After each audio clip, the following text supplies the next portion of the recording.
If the president could understand how overpopulation is a major contributor to the strife and violence so rampant in the world today, he could not have caved in to the Pope and withheld funding for the UN Population Fund.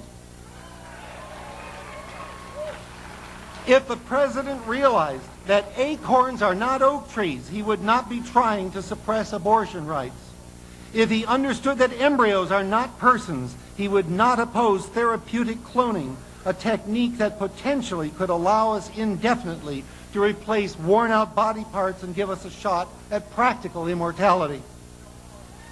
Alas, our president is so uninformed on this subject, he thinks that mad cloners would be producing identical twins of people who would probably be kept in some sort of laboratory limbo and mined for spare parts. Scientific ignorance is the root of most of the problems facing us at the beginning of this new millennium.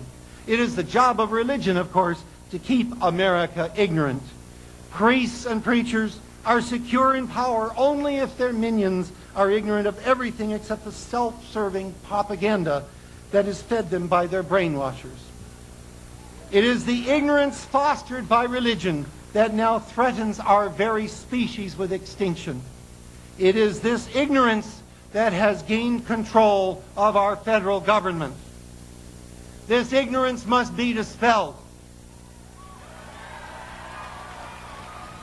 This ignorance must be expelled from the governmental side of the wall that once separated the state from the church in this dear land of ours.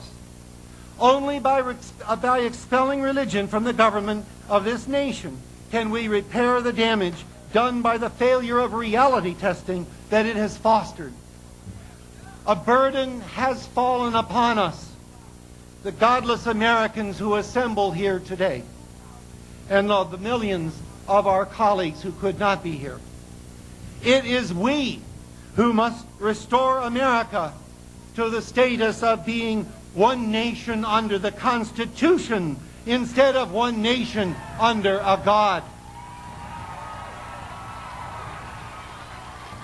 It is we who must bring the enlightenment of science into governments, governments all the way from school boards to the White House. We must start next Tuesday. In the long line of generations stretching into the unmeasured prehistoric past, no generation has been saddled with so heavy a responsibility as that which we must now assume. Never before have the stakes been so high. Never before has the penalty for inaction been so horrific. We might not have another chance. Religion has slipped a Trojan horse into the public barn so that priests secreted inside might feed at monetary mangers created for the public weal. That horse must be turned out to pasture in the churchyard. Let the churches provide the green stuff to feed it. We godless Americans are the ones who have to do it. We must act, and we must act forcefully and decisively.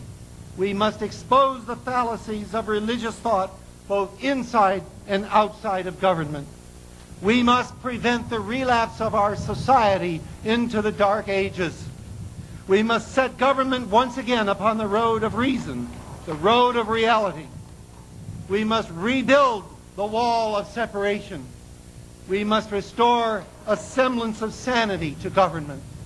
We must educate our representatives and our endangered nation. We must not fail. We dare not fail.